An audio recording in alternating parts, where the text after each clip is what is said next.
우리가 2024년 한 해 동안 대예배 시간 중에 출애굽기 이야기를 계속 읽어가고 있습니다. 출애굽기 1장부터 출애굽기 40장까지의 이야기를 한 장씩 읽어가면서 하나님의 구원 역사를 이야기하고 있죠.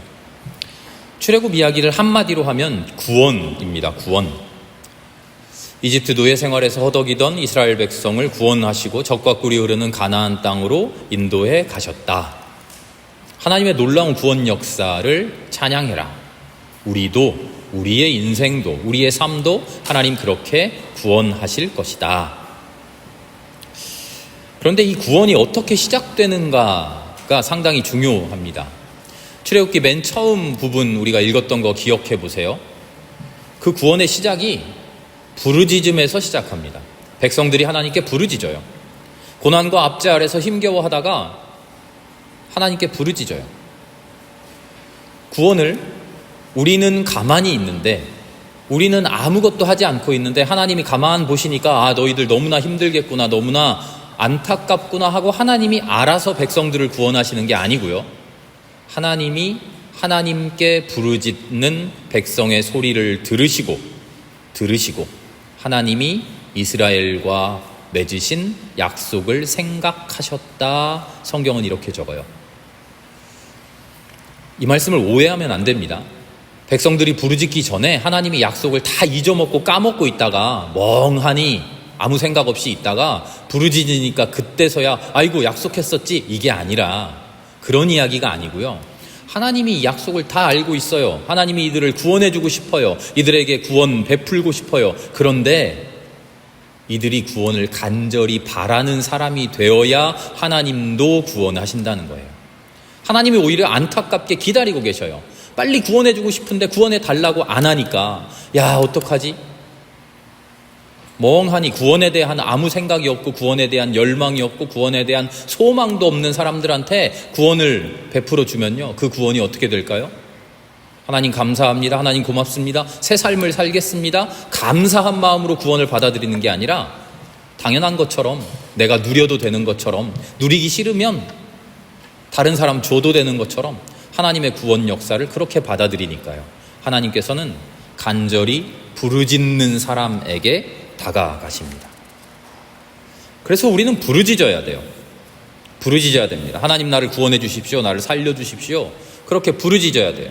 그런데 무엇을 부르짖습니까? 우리는 부르짖고 있어요. 하나님 앞에 기도하고 있어요. 그런데 뭐를 기도하느냐 하는 거죠. 내 사정을 아뢰죠. 나의 사정을, 나의 어려움을, 내 아쉬움을, 내 고통을, 내 고난을, 내 슬픔을, 그리고 내 바람을, 내 소망을. 이스라엘 백성도 그랬어요. 이스라엘 백성이 하나님께 부르짖었는데 그 부르짖음이 대단한 부르짖음 그런 거 아니었어요. 진리를 알고 하나님이 주시는 하나님의 마음을 잘 알아서 우리 이렇게 살겠습니다 그런 결단한 것 없어요. 자기 사정을 그저 하나님 구해주세요, 건져주세요, 자기 눈앞에 닥친 어려움만 해결해달라고 그렇게 부르짖었어요. 그래서 냉정하게 바라보면 이 부르짖음은요, 사실 어리석은 부르짖음이에요. 단순히 내 욕심을 위해서, 단순히 내 욕망을 위해서, 나만을 위해서 부르짖는 그런 부르짖음이에요. 하나님이 이런 기도, 이런 부르짖음 들어주실까요? 내 욕심만 하나님께 늘어놓고 하나님 내 하라는 대로만 하나님 해달라고 그렇게 기도하는 기도 안 들으실 것 같죠. 오히려 혼내실 것 같죠. 왜 그런 기도하냐, 제대로 좀 기도해라, 그러실 것 같죠. 아니에요. 하나님이 들어주셔요. 어리석은 기도, 어리석은 부르짖음, 자기 욕심만 챙기는 기도, 하나님이 들어주셔요. 이게 하나님의 구원의 신비예요. 이게 하나님의 자비고요, 이게 하나님의 선함이에요. 어리석은 기도마저도 하나님을 찾고 하나님께 매달리면 하나님은 들어주셔요. 응답해 주셔요. 어리석은 부르짖음을 들으시고 구원으로 인도하셔요. 구원으로 인도하신 다음에 어리석은 부르짖음에서 현명한 부르짖음으로 바꿔주셔요. 그게 거듭남이죠. 은혜로, 가르침으로, 성령의 감동으로 우리의 삶을 뿌리에서부터, 그 근본에서부터 바꿔주셔요. 그렇게 우리는 하나님께 어쨌든 부르짖기 시작하면 하나님의 구원의 손길에 붙잡혀서 새로운 사람 돼요. 어리석은 부르짖음 하는 사람들이 아니라 올바른 진정한 진실된 부르짖음 할 수 있는 사람으로 바뀌게 되죠. 그 현명한 부르짖음, 그 진실된 부르짖음이 바로 예배입니다. 예배는 참되게 부르짖는 거예요. 광고 시간에도 말씀드렸습니다만 지난 주간에 우리 교육부, 어린이부 청소년들 수련회를 다녀왔어요. 아이들이 친구들도 데려오고 그래가지고 갑자기 이웃교회에 스타렉스 좀 빌려주세요. 단톡방에 확 올렸더니 우리 이웃교회 목사님이 바로 전화를 주셨어요. 아유, 당연히 빌려드려야죠. 그래서 우리 이웃교회 새샘교회에서 스타렉스 빌려주셔가지고 자리 모자라지 않고 넉넉하게 잘 다녀왔습니다. 많은 분들이 기도해 주셨고요. 물질로도 후원해 주셨습니다. 너무나 감사하고 복되고 기쁜 시간 보낼 수 있었습니다. 그 수련의 주제가 뭐였냐면요, 예배였어요. 예배. 하나님께 어떻게 예배하는 것이냐? 예배한다는 게 뭐냐? 예배가 뭘까요? 창세기를 보면 예배라는 말이 언제 처음 등장하냐면요, 아담과 하와의 첫째, 둘째 아들들 가인과 아벨의 참극 이야기 기억나시죠? 가인과 아벨의 살인사건. 그 살인사건이 있은 후에 둘째 아들은 죽고 첫 아들은 쫓겨난 이후에 아담과 하와가 셋째 아들을 낳습니다. 셋째라서 셋인가 그렇지만 이름이 셋이에요. 셋을 낳고 셋의 아들이 에노스인데, 창세기 4장을 보면 4장 맨 마지막 절에 에노스의 시절이 되었을 때 사람들이 비로소 하나님을 예배하기 시작했다, 이렇게 적고 있어요. 에노스의 시대에 사람들이 하나님을 예배하기 시작했다.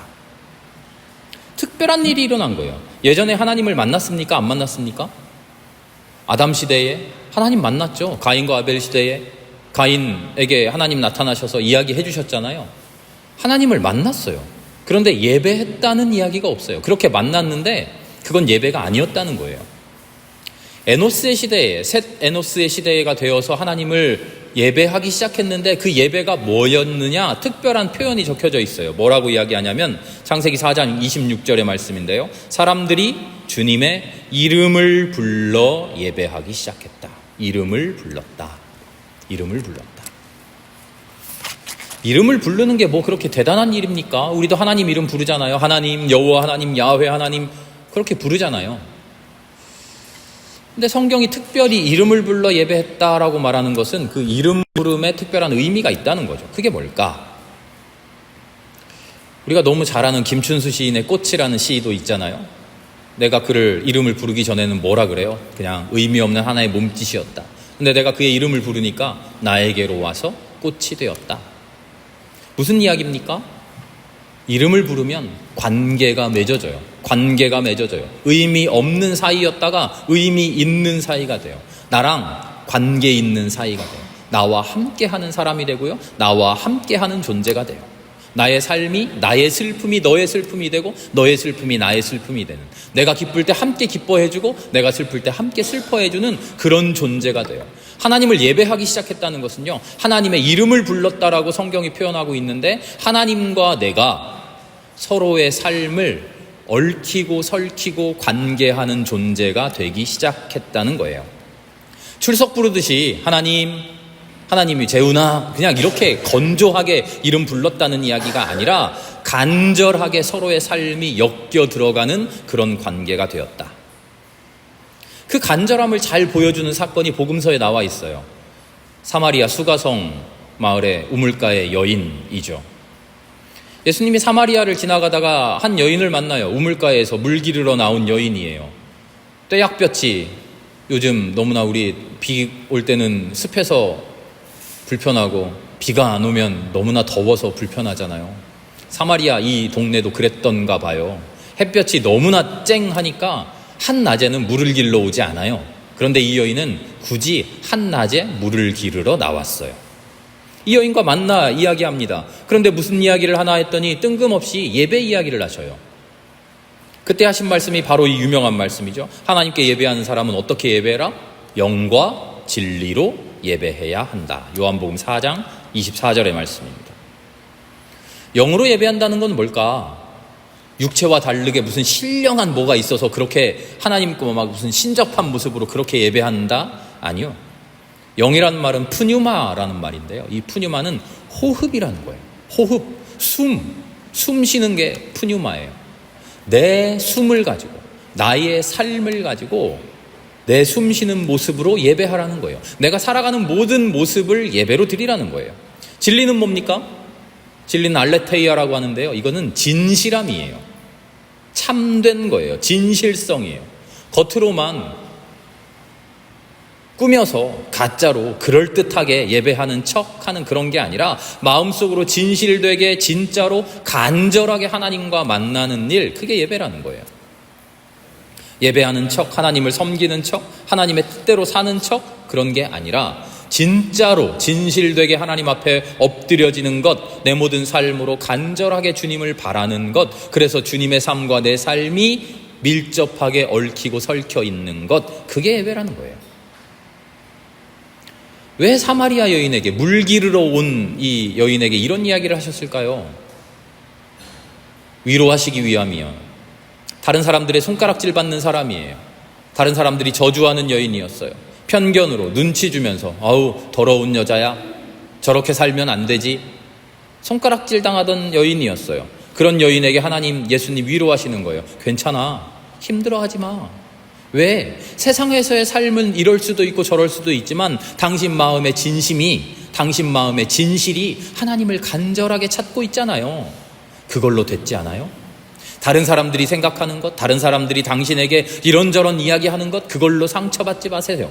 하나님과 온전히 하나 되어 간절하게 긴밀하게 하나님과 소통하는 삶, 그것으로 위로받으세요. 그게 가장 귀한 예배입니다. 걱정하지 마세요. 그리고 그에게 도전합니다. 하나님을 더 열심히 예배하세요. 어떻게 해요? 내 행복을 위해서 간절히? 아니, 그런 건 말고요. 그렇게만이 아니라, 그럼 어떻게 해요? 이번에는 바울이 우리를 도와줍니다. 로마서의 말씀에 바울 사도가 우리에게 이렇게 이야기해요. 예배하십시오, 하나님을 따르십시오, 하나님을 경배하십시오, 이렇게 말하지 않고요. 로마서 12장 10절의 말씀인데요. 당신의 몸을 거룩한 산 제물로 드리십시오. 그것이 합당한 예배입니다. 이렇게 바울 사도가 이야기해요. 내 몸을, 내 삶을, 내 살아가는 모습을, 내 사는 꼴을 하나님께 드리라는 거예요. 모든 순간순간들을 나를 위해서 사는 게 아니라 하나님을 위해서 살 수 있겠느냐 하는 거예요. 그러면서 바로 이어지는 말씀이 이거예요. 세상 풍조를 사는 사람이 되지 말고 하나님을 본받아 하나님의 뜻대로 사는 사람이 될 수 있겠습니까? 그렇게 모든 순간에 하나님의 뜻대로 순간순간 살아내는 것, 그게 예배라는 겁니다. 자, 이제 드디어 예배의 결론이 나옵니다. 예배가 뭡니까? 하나님과 만나서 하나님께 나의 간절함을 내어놓는 겁니다. 간절함을 내어놓음을 통해서 하나님과 내가 밀접하게 결합되는 관계 있는 존재가 됩니다. 그렇게 관계 있는 존재가 되어서 내가 살아가는 나의 삶의 꼴이, 내 사는 꼴이 하나님 기뻐하시는 모습이 되게 하는 것, 그게 예배라는 거예요. 그럼 하나님이 기뻐하시는 뜻이 뭡니까? 그걸 알아야 그렇게 살아가지요. 우리가 출애굽기를 읽어가는 중인데 하나님께서는 그 뜻을, 하나님의 뜻을 율법으로 지금 말씀해 주시는 중이에요. 율법을 하나하나 이스라엘 백성에게 던져주시면서 이게 나의 뜻이다, 이게 나의 생각이야, 내가 좋아하고 내가 기뻐하는 게 이거야 라고 우리들에게 말씀해 주시는 중이에요. 이럴 땐 이렇게 하고 저럴 땐 저렇게 해야 돼, 이렇게 하면 잘못된 거야, 벌 줄 거야, 혼날 거야, 이렇게 하면 복 줄 거야, 칭찬할 거야. 오늘 말씀은 부르짖는 사람들 이야기예요. 부르짖는 사람들, 과부와 고아와 나그네를 괴롭히지 말아라. 과부와 고아와 나그네, 우리 성경, 특별히 구약 성경에 약한 사람들, 핍박받는 사람들, 힘 없는 사람들을 뜻하는 관용어예요. 불쌍한 사람들, 힘없는 사람들, 우리가 도와줘야 하는 사람들, 손 내밀어 잡아줘야 되는 사람들을 뜻할 때 구약 성경은 항상 입버릇처럼 과부와 고아와 나그네 이렇게 이야기해요. 그들의 사정을 헤아려 주라는 거예요. 핍박하지 말라는 거예요. 사회 정의를 확립하는 이야기, 복지사회를 이루어가는 이야기, 그렇게 들리죠. 맞아요. 물론 그렇습니다. 우린 선하게 살아야 하고 정의롭게 살아가야 돼요. 그런데 그 선함과 정의로움의 근간이, 그 기초가 뭡니까? 사랑이라는 거예요. 하나님의 말씀대로 사는 사랑, 하나님의 말씀의 핵심이 사랑이라는 겁니다. 어떤 사랑? 내 울타리 안에 있는 나를 사랑해주는 우리 친구들끼리 즐거워하는 그런 사랑 아니고, 내 울타리를 벗어나 있는 사람들, 내 울타리 밖에 있는 사람들, 내가 싫어하는 사람들, 저런 사람들과 관계하고 싶지 않아 하는 그런 사람들, 그들과 하나 되어주는 것이 하나님이 원하는 사랑이라는 거죠. 그래서 하나님의 사랑을 다른 말로 하면요, 사랑이라고 하면 우리는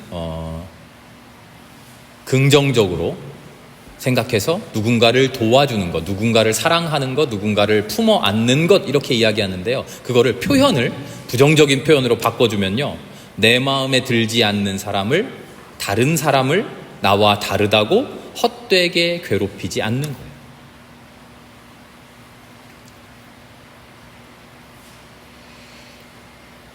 그래서 사랑은요, 하나됨을 인정하는 거예요.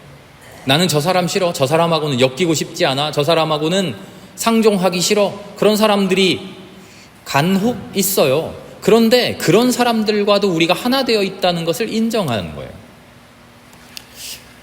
TV 프로그램에 나 혼자 산다 이런 프로그램이 있어요. 결혼하지 않고 혼자 자취하며 살아가는 사람들, 그들의 일상을 뭐 이렇게 이야기하는데요. 그 프로그램을 보신 적 있으신가요? 가만히 이렇게 보면요, 제목은 나 혼자 산다인데 그 카메라가 쫓아가면서 그들의 삶을 보면 혼자 살아요? 아니에요. 절대 혼자 살지 않아요. 나 혼자 산다 하면서 집에서 자기 침대에서는 혼자 자는데 사는 삶을 보면 항상 누구랑 같이 살아요. 제목만 나 혼자 산다고요. 그 삶의 내용은 절대 혼자 살 수 없다, 혼자 사니 외롭다, 혼자 사니 힘들다, 혼자 사니 답답하다, 누가 나랑 같이 좀 살아줘 하고 외치는 게 그 프로그램이에요. 같이 이런 이야기하고, 같이 뒹굴면서 놀고, 같이 맛있는 거 먹으러 가고, 혼자 있을 때 외롭고, 혼자 있을 때 쓸쓸하고, 혼자 있을 때 슬프고, 우리 같이 산다는 것을 보여주는 프로그램이에요. 함께 사는 것이 더 크고 근본적인 삶이라는 것을, 모르겠어요. 그 방송 PD가 그런 목적을 가지고 프로그램을 만들었는지는 모르겠습니다만, 저는 그 프로그램을 볼 때마다 그런 느낌이 들어요. 야, 우리는 결코 혼자 살 수 없다는 것을 이 프로그램이 보여주는구나. 우린 하나예요. 오늘 성경 말씀도 보세요. 고아와 과부를 괴롭히지 말아라 하는 말씀들 뒤에 무서운 말씀이 나오죠. 뭐라고 하십니까? 하나님의 분노가 임하면, 그들의 부르짖음을 듣고 내가 화가 머리끝까지 나서 너희를 징계하면 네 자식이 고아가 될 거고 네 부인이, 아내가 과부가 된다. 단순히 너를 벌 줄 거야 하는 그런 경고의 말씀이 아니고요. 고아와 과부가 누굽니까? 우리의 삶과는 멀리 내 집 울타리 밖에 있는 불쌍한 누군가, 그런 사람들이 아니라는 거예요. 고아와 과부가 누굽니까? 바로 내 가족이고 내 혈육이라는 거예요. 내가 괴롭히는 사람, 내가 아프게 했던 사람, 내가 눈물 나게 했던 사람, 그 사람이 누굽니까? 돌고 돌아 사실은 내가 사랑하는 사람, 내가 소중하게 생각하는 사람, 그런 사람들이라는 거예요. 내 눈에는 알량한, 부족한, 눈꺼풀로 뒤덮여져 있는, 내 욕심으로 닫혀 있는, 제대로 보지 못하는 내 눈에는 그들이 나와 상관없는 사람인 것 같고, 내가 핍박해도 되는 사람인 것 같고, 그들에게서 내 이익을 취해도 되는 사람인 것 같지만, 바울이 이야기하듯이 눈에 덮인 그 꺼풀이 벗겨지고 나면 내 자식이었네, 내 가족이었네, 내 사람이었네, 내 식구였네, 그걸 깨닫게 된다는 거예요. 나그네가 누굽니까? 옛날 너희들 나그네였던 것 기억해라, 하나님 말씀하시죠. 이집트에서 나그네 되었었던 것을 기억해라 말씀하시죠. 옛날에 너희도 나그네였으니까 나그네의 처지를 알 거 아니야, 그러니까 좀 도와줘, 그런 이야기에 그치는 게 아니고요. 지금 나그네 된 자가 누구냐는 거예요. 바로 우리라는 거예요. 당신들이 나그네입니다. 다른 사람들의 눈에 당신들이 나그네입니다. 내가 나그네를, 나는 멀쩡한데, 나는 과부도 아니고 나는 고아도 아니고 나는 멀쩡하게 사는 훌륭한 사람인데 내가 그를 도와주고 내가 누구에게 선한 일을 하고, 그게 아니라 누군가의 눈에는 나도 그렇게 보인다는 거죠. 그걸 모르고서 나 쫓아고서 우리 자신을, 스스로를 괴롭히고 학대하고 있다는 거죠. 그들을 괴롭히면 내가 잘 살 것 같나요? 아니에요. 남에게서 뭔가를 빼앗으면, 남에게서 뭔가를 쟁취하면, 그들을 짓밟고 승리하고 이기고 물리치고 내가 우뚝 서면 내가 잘 살 것 같나요? 아니라는 거예요. 그 모든 것이 나에게로 돌아와요. 왜? 우리가 하나, 한 식구, 한 몸, 한 생명이기 때문이죠. 사람들끼리만 그렇습니까? 모든 생명들이 다 그래요? 우리 제로 웨이스트 샵 운영하면서 친환경 물품 사용하죠. 왜 그렇습니까? 사람 사이에만의 문제가 아니잖아요. 땅을 파고 내 마음에 드는 대로, 내 좋을 대로 열심히 살아왔더니 지금 어떻습니까? 나와는 상관없이 쓰레기 저기다가 버리니까 저기는 쓰레기 천국 되고, 나는 몰라, 난 여기서 잘 살아, 그럴 것 같습니까? 아니요. 저기다 열심히 버렸는데 저기가 어딥니까? 저기가 내 땅이에요. 저기가 내가 살아야 될 고향이에요. 내 고향에, 내 집에 쓰레기 버리고 있었다는 것이 지금 드러나고 있지 않습니까? 그런데도 여전히 쓰레기 버리고 있는 게 지금 우리의 현실 아닙니까? 자, 오늘 말씀의 제목이 부르짖는 사람들입니다. 부르짖음의 정체는 뭡니까? 누가 부르짖죠? 핍박받던 과부와 고아와 나그네가 부르짖습니다. 우리가 잘못해서 그렇죠. 이 부르짖음의 정체는 무엇입니까? 고발이에요. 우리에 대한 고발. 하나님의 말씀대로 살지 못하는 우리에 대한 고발. 예배하라 했는데 제대로 예배하지 못하는 우리의 삶에 대한 고발. 나 자신에 대한 고발이죠. 영과 진리로 살지 않고 있는 나에 대한 고발이고요. 나의 삶을 거룩한 산 제물로 하나님께 드리고 있지 못하는 나에 대한 고발이죠. 하나님의 이름을 부르고는 있지만 헛되이 부르고 있는 나에 대한 고발이에요. 하나님께 제대로 부르짖지 못하고 있는, 잘못된 것 아뢰고 있는 나에게 대한 고발이에요. 참된 구원을 받아서 누리지 못하고 있는 나에 대한 고발이죠. 우린 성경 읽으면서, 율법의 말씀 읽으면서, 하나님이 이거 하지 말라고 했네? 나 이거 안 하면 되겠어? 하나님이 이거 하라고 했네? 이거 하면은 복 받겠지? 그런 율법의 말씀들을 손쉽게 넘어가면 안 돼요. 율법의 말씀들을 읽으면서 우리의 마음속에 이 외침이 울려 퍼져야 돼요. 이 음성이 제발 제대로 살고 있느냐? 나의 마음대로 하나님의 마음 가지고 살아가고 있느냐? 거룩한 산 제물로 매 순간순간을 충실하게 살아가고 있느냐? 그 고발의 음성이 오늘 우리의 가슴 속에 울려 퍼지기를 기도합니다. 하나님께서는요, 그 고발을 듣고 우리에게 이렇게 말씀하셔요. 그 고발의 소리가 들리느냐? 이 소리를 내가 들으면, 내가 듣고 노하면 너희의 삶은 다 끝난다. 이 소리를 듣고 내가 노하기 전에 너희가 먼저 듣고 너희의 삶을 돌이켜라. 너희가 먼저 듣고 진실되게 살아라. 너희가 먼저 듣고 영과 진리로 살아라. 너희가 먼저 듣고 간절하게 하나님의 이름을 불러라. 우리는 지금 예배의 자리에 나와 있습니다. 무슨 마음으로 앉아들 계십니까? 어떤 간절함으로 앉아 계십니까? 하나님 앞에 무엇 부르짖고 계십니까? 혹시 이 예배의 시간에 나를 두고 부르짖는 소리는 없을까요? 두렵고 떨리는 마음으로 주님의 율법 앞에 앉아서 나를 고발하는 그 음성 앞에 나의 삶을 내려놓고 영과 진리로 산 제물로 아름답게 살아가겠다고 매 순간을 결심하고 결단하는 저와 여러분 될 수 있기를 기도합니다. 함께 기도하겠습니다.